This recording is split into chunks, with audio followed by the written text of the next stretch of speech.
Bonjour et bienvenue dans votre rendez-vous quotidien avec une personnalité de Nouvelle-Aquitaine.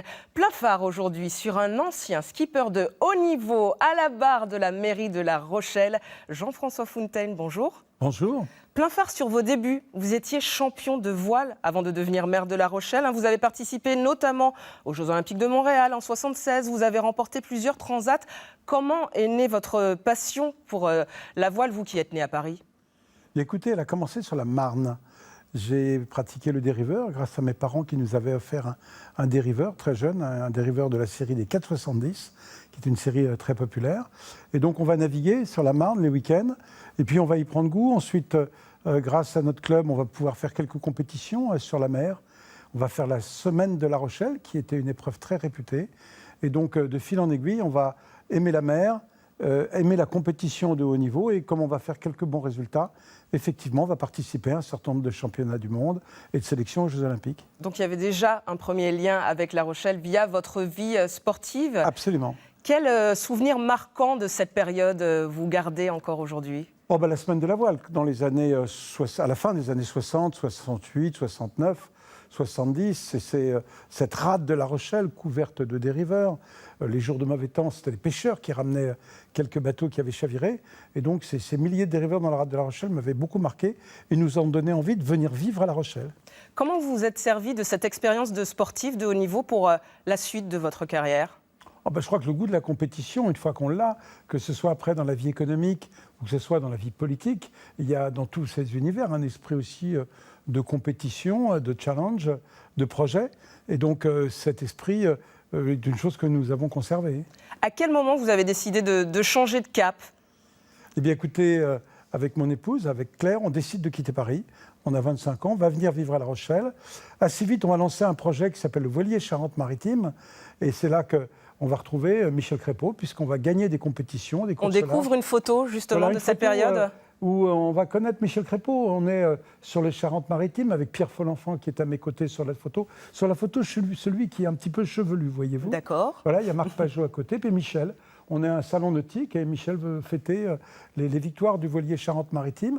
Donc là, on est installé à La Rochelle depuis quelques années et on fait ce bateau de course au large que les Rochelais vont découvrir avec des grandes fêtes quand ce bateau va rentrer de compétition. Comment s'est fait la création de ce chantier nautique que vous avez créé avec le frère de Marc Pajot, Fontaine Pajot ? Eh bien, nous sommes à la fin de la période où nous faisons des compétitions de séries olympiques et on a envie de construire des dériveurs. J'avais fait des études d'ingénieur que je n'avais pas menées à terme, mais j'avais un goût pour la construction. Et donc, dans les années 76-77, nous allons créer ce chantier naval qui, à l'époque, ne va construire que des petits voiliers, des dériveurs, des 505, des 470. Et puis ensuite, on va être amené à construire des bateaux plus grands, des bateaux de compétition pour Loïc Karadec, pour d'autres coureurs. Et donc, on a fait pour ici, en Grande-Aquitaine, le bateau Côte Basque également. Et donc, c'est des bateaux que nous avons construits et sur lesquels nous naviguions. Le Charente-Maritime faisait partie de cette série de bateaux. C'était logique, finalement, pour vous de passer de skipper à logique, mais pas facile, parce que dans une vie d'entreprise, quand vous partez pour 15 jours, 3 semaines de compétition large, vous n'êtes pas là pour travailler. Donc c'était une vie un petit peu compliquée. Aujourd'hui, les skippers sont des professionnels de la course large avec un niveau formidable. À l'époque, on était un petit peu des amateurs et prenions sur nos temps de vacances pour faire les courses. Plein phare sur La Rochelle, votre port d'attache finalement depuis toujours. Quand est-ce que vous êtes décidé à y jouer un rôle politique ? Alors, j'ai d'abord joué un rôle associatif, puisque quand je me suis installé à La Rochelle avec Claire, avec mon épouse, j'ai participé à d'innombrables associations. Et puis, c'est Michel Crépeau, en 1995, qui va me proposer de rentrer au conseil municipal. Et donc, entre 1995, nous rentrons dans l'équipe municipale de La Rochelle. Et donc, je vais à ce moment-là m'immerger dans la vie politique. À l'époque, j'étais plutôt dans le secteur économique, associatif.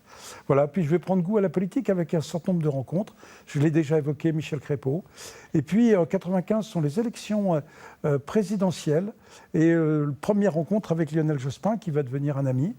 Et puis, qu'on découvre là, sur cette photo, expliquez-nous, donc on vous découvre en compagnie notamment de Lionel Jospin. Voilà, alors cette photo résume beaucoup de choses. Tout d'abord, nous sommes sur le fleuve le Saint-Laurent. Nous sommes en 2008. Canada. Et donc, il y a un bel événement pour rappeler la fondation de Québec. Et donc, une transat de voiliers qui n'était pas une course, qui était une croisière. Et donc, nous allons proposer à Lionel Jospin de remonter avec nous le Saint-Laurent. Alors, c'est à la fois le retour sur l'histoire de La Rochelle avec tous ceux qui ont découvert le Saint-Laurent, qui ont fondé Québec, qui ont fondé Montréal ensuite. Ensuite, c'est notre goût pour la navigation et la croisière. Là, on est dans une crique extraordinaire dans le Saint-Laurent. Et puis, c'est une amitié pour un homme et son épouse également, pour Sylviane, parce qu'on a appris à le connaître et c'est des gens qui m'ont marqué dans mon parcours pour leur rectitude et puis leur engagement. Votre expérience de marin vous a aidé à affronter ces tempêtes politiques parce que ça n'a pas été facile d'atteindre la mairie de La Rochelle. Ça n'a pas été facile, mais la mer apprend à la ténacité et que parfois il y a des vents favorables et parfois il y a des vents défavorables. Alors ça relativise les choses et puis vous savez, après le coup de vent, il y a parfois des conditions plus favorables. C'est ce que j'ai vécu aussi en politique. Donc oui, la mer apprend la patience, elle apprend à travailler dans un environnement hostile et puis de toujours espérer que demain les conditions puissent être meilleures. C'est ce qui se passe très souvent en mer. Quels sont vos projets maintenant avec La Rochelle Écoutez, les projets ils sont nombreux. De contribuer à dynamiser cette ville. C'est une ville magnifique. Nous héritons d'une ville extraordinaire. Et donc, c'est de la dynamiser sur le plan économique. C'est de la transformer aussi. On parle beaucoup aujourd'hui d'environnement, de transition énergétique. Et donc, c'est d'amener plus de marche à pied, plus de vélos, plus de transport public dans une ville pour la rendre plus douce. C'est une chose qui avait déjà été engagée du temps de Michel Crépeau, qui avait été vraiment dans ce domaine-là un précurseur. Et puis aussi, c'est de la maritimiser. Cette ville a un potentiel maritime considérable, que ce soit le grand port maritime, que ce soit le port de Plaisance qui s'agrandit, que ce soit la pêche. La Rochelle est une ville qui est vraiment active dans le domaine maritime, dans toutes les facettes, même sur le plan historique, avec notre vieux port. Donc renforcer son identité maritime. La Rochelle a eu une relation complexe avec la mer. On en voit les beaux côtés, on voit le vieux port, mais il y a eu aussi des drames. Il y a eu la fermeture des chantiers navals en 1985. Il y a eu Xynthia qui a envahi une partie de la cité. Donc cette relation qui est à la fois d'amour, mais aussi d'inquiétude que génère la mer, je vais essayer de lui donner une identité encore plus maritime pour demain. Dans cette région Nouvelle-Aquitaine, il y a une autre ville maritime qui est Bordeaux. Vous essayez de trouver une complémentarité ? On n'a pas la même histoire maritime. Alors il y a eu des périodes où nous avons une histoire triste commune. C'est la traite négrière, puisque tant Bordeaux que La Rochelle ont travaillé sur ce sinistre commerce. Mais j'ai trouvé que Bordeaux, avec sa reconquête des quais, a fait une démarche considérable. La Rochelle n'avait pas perdu ce lien. C'est une ville littorale. Par contre, ce que nous pouvons tirer de l'expérience de Bordeaux, c'est la requalification. Bordeaux a refait ses quais magnifiquement il y a quelques années. Nous sommes en train de le faire à La Rochelle. Donc il y a toute une dimension de requalification urbaine sur laquelle nous pouvons prendre des leçons sur Bordeaux. Mais par ailleurs, le grand port maritime de La Rochelle a un dynamisme formidable. Donc vous voyez, il n'y a pas de maître, il n'y a pas d'élève. On a chacun à contribuer au développement maritime. La voile aujourd'hui, vous continuez à la pratiquer, ça reste un loisir ? Plus qu'un loisir, c'est une passion. Quand j'ai du temps, en vacances, j'adore naviguer, je le fais régulièrement.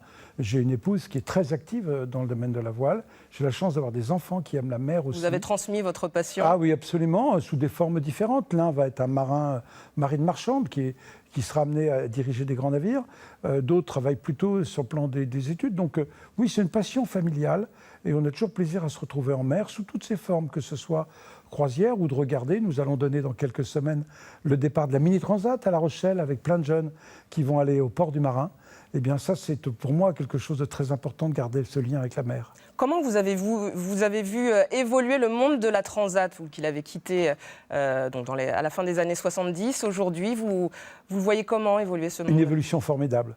À l'époque, les bateaux allaient déjà vite, puisque quand nous faisions des bateaux composites, avant c'était des bateaux en métal, donc beaucoup plus lourds. Mais l'évolution s'est accélérée. Quand je vois aujourd'hui les records de l'Atlantique, en solitaire, en 5 jours, des tours du monde, François Gabard va bientôt partir, essayer de battre le record de Thomas Coville.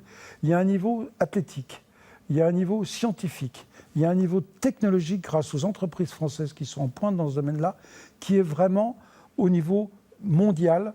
La France a un leadership dans ce domaine-là. Et donc, il y a toute une technologie, de la sophistication des produits, de la partie également de toute la gestion technologique d'un bateau de cette taille-là. Les pilotes, par exemple, ce sont presque des avions. Ils vont à des vitesses incroyables et même, ils volent sur l'eau. On l'a vu sur la Coupe América.